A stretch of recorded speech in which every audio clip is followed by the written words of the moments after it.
was all supposed to begin on March 4th, 1789, but there weren't enough congressmen present to reach a quorum because winter weather prevented many from getting to the Capitol. By April 6th, they were finally able to count the votes from the electors, and then they sent word to General George Washington that he'd won, though it took a few days for that news to travel, and it took a few more for him to get from his home in Virginia to his new office in New York, where the U.S. Capitol was at that time. The young nation's first inauguration day was that April 30th. The Constitution contains the oath the president must take, but it doesn't say the new leader has to deliver an address. It doesn't even mention the word inauguration. It leaves the dates and times up to Congress, and a lot of what we saw yesterday was tradition. The inaugural parade, the inaugural ball events, the inauguration ceremony itself.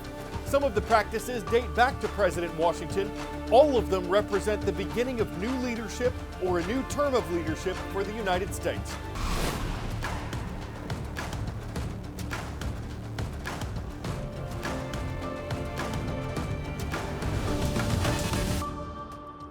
Welcome to the world from A to Z this Tuesday, January 21st. I'm Carl Azuz, and we'll be covering the Martin Luther King Jr. holiday, the recent events concerning TikTok, history involving Cuba and the Concorde. But right now, we pick up in Washington, D.C., a day after the inauguration of America's 47th president, who was also the nation's 45th president. The last and only other U.S. leader to serve non-consecutive terms was Grover Cleveland back in the late 1800s. The last time a presidential inauguration ceremony was held indoors was for Ronald Reagan's second term in 1985.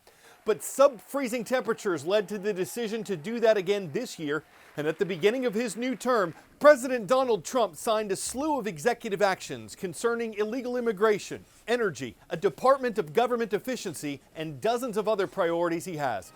And the events of the day, in keeping with American presidential traditions that aren't required by the Constitution, included the inaugural parade, a cannon salute, and the first ever honors ceremony celebrating the branches of the U.S. military. I, Donald John Trump, do solemnly swear that I will faithfully execute the office of President of the United States. The office of President of the United States. With those words, President Donald Trump returns to the nation's highest office, only the second president in American history to serve twice non-consecutively. I, James David Vance, do solemnly swear. His running mate, J.D. Vance, now the 50th Vice President of the United States. The iconic ceremony held inside the Capitol Rotunda due to dangerously cold conditions outside. The golden age of America begins right now. During every single day of the Trump administration, I will very simply put America first. Another event commemorated Monday in America, and the third time it coincided with the presidential inauguration, was the observance of Dr. Martin Luther King Jr.'s birthday. It became a federal holiday in the mid-1980s. The third Monday in January is set aside as a national day of service, a day on, not a day off, for Americans to volunteer in their communities. Marches, parades, and speeches remember the late civil rights leader. King's name is known around the world for the nonviolent protests he organized, fighting segregation and racism in America. But did you know that Martin Luther wasn't his birth name? His birth certificate read Michael King Jr., and when he was about 6 years old, King's father went to Germany. There, he learned about Martin Luther, one of the leaders behind the Protestant Reformation. His father was so inspired by Luther that he went home and changed both his and Michael Jr.'s name to Martin Luther. Close friends and family still called King Jr. Mike throughout his life. King is the only American other than George Washington to have his birthday honored by a national holiday. It's celebrated on the third Monday in January, and it wasn't easily established. Several senators tried to squash the idea for the holiday, and it actually took a little help from a pop star to win approval. Music legend Stevie Wonder put in a lot of work and lyrics for the holiday we celebrate today. He released a rewritten version of Happy Birthday to honor King and draw attention to the movement. The song was a smash hit. MLK Day was officially celebrated 5 years later with a concert. Wonder closed the show with a joyous Happy Birthday rendition. Having your own birthday song is one thing. Having a Nobel Prize is another. At 35, King Jr. became the youngest man to ever receive the Nobel Peace Prize for his nonviolent resistance against racism. Word of knowledge. Which of these social media sites was launched first? 6 Degrees, Friendster, MySpace, Reddit. Though it's no longer in usage, what many consider to be the first social media site was 6 Degrees, and it was launched in 1997. Another social media site you might be familiar with was temporarily offline over the weekend. Last year, Congress passed and then President Joe Biden signed a law that gave TikTok a deadline. The application could either sell its American operations to an American company or be forced to shut down in the U.S. The U.S. government said this was because of national security. It was concerned that the Chinese company that owns TikTok could share American users' personal information with China's government. The company said it wouldn't do that and that shutting down the site would violate the free speech rights of the app and its users. Last Friday, the U.S. Supreme Court sided with the government, upholding the ban. TikTok stopped operating on Saturday, citing the new law, but on Sunday it was working again. And at that time, it cited incoming President Trump's plan to delay the ban using an executive order. It's still possible TikTok will be forced out of the U.S., but it's been given more time to work out a deal that satisfies both the app and the government.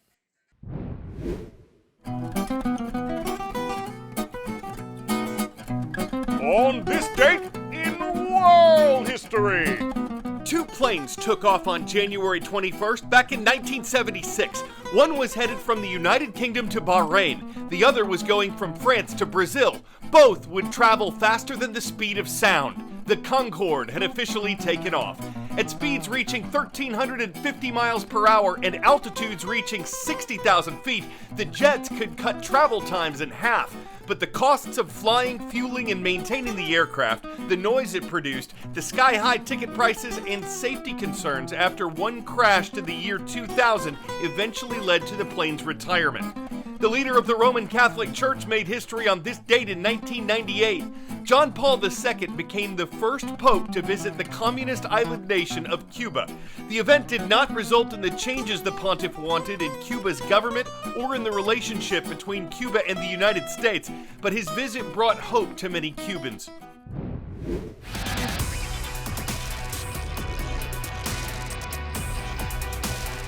Where in the world?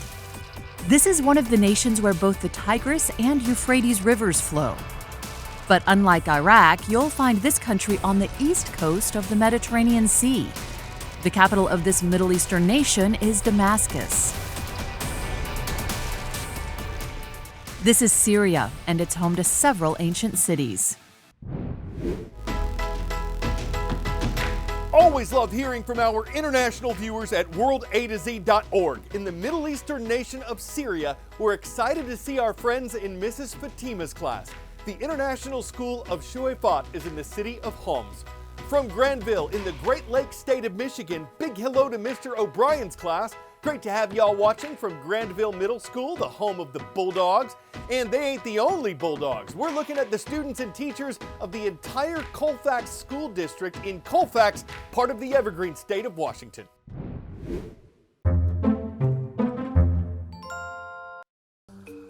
For generations, mail carriers have been lauded for getting the job done, come rain, come shine, come snow, come sleet. But what about our element-braving pizza delivery dudes? Don't they deserve some love? One intrepid Indiana pizza delivery driver is getting just that. You delivering a pizza, bro? After he was caught on camera walking half a mile through deep snow to deliver a pie to a customer on a closed road. Certainly his ample determination was rewarded amply, right? Did you get a good tip? $2. $2? The implication being there's much room for improvement when folks don't feel a pepero need to do better spreading the cheddar. When the delivery driver risks freezing his tomatoes in such a supreme effort to bring home the bacon in the oregano. A lot of folks felt crusty about that, and the viral video gave rise to a GoFundMe that boxed up an additional tip of more than $28,000 for the driver, and that tops everything. I'm Carl Azuz for The World from A to Z. Thanks for sharing a slice of your day. You mean the world to me.